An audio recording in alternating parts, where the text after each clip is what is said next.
Alright, of course kuna huyu mwanadada kutoka Kenya.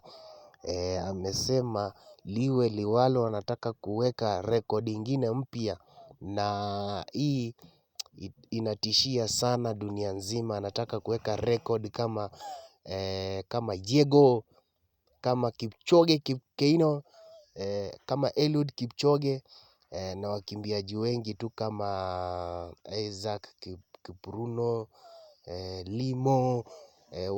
Anataka kuwa among of them. Anataka kufuata mkondo wa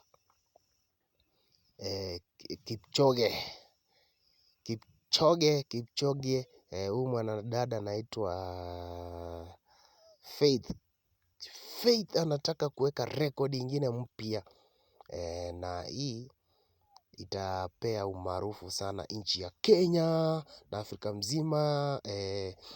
Na hii tunangojea sana, tunamuombea sana kila la heri kutoka Prince Akala. Tunamtakia sana. Tunangojea hii record mpya anataka kuiweka huyu mwanadada wetu kutoka Kenya. Na huyu mwanadada Faith Kipyegon amekuwa akifanya vizuri sana pale athletic, na anatokea hapo Kenya. Wacha tuseme anatokea nchi ya Kenya. Maana kuna Mtanzania anauliza anatokea wapi? Bana, huyu si Mtanzania, huyu ni Mkenya. Mkenya halisi huyu, na ameamua kuweka rekodi mpya, na sijui kama Tanzania wanakimbianga kweli. Tanzania sijawaona wakikimbia. Uganda sawa, lakini nchi ya Tanzania sijaona sana. Na kama kuna mkimbiaji kutoka Tanzania nimemsahau, unaweza nitajia hapo kwa comment section hapo.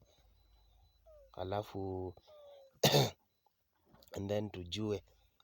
Lakini huyu mwanadada ni leo jana ametangaza, amesema anataka kuweka rekodi mpya, na atakaivunja itakuwa noma sana. Kutoka presenter bado tunafuatilia tujue huyu mwanadada Faith Kipyegon atafaulu kuweka hii rekodi mpya yenye ametuahidi, ama mambo yatamwendea msege mnege. Lakini yote ni inshallah. Tunaomba tu Mwenyezi Mungu ampe tu nguvu. Huku ni kumpa nguvu, ili anapoanza zile mbio azimalize vizuri. Amalize vizuri, alafu aweke hii rekodi yake mpya Faith Kipyegon. So anakimbia pale, anajiandaa kukimbia. Tutakujuza. Kama huja subscribe, comment na like, na tuko na show za kuzunguka mitaani, unaweza kuwa one of them kusupport. Hebu cheki hapo na usupport. Thank you sana.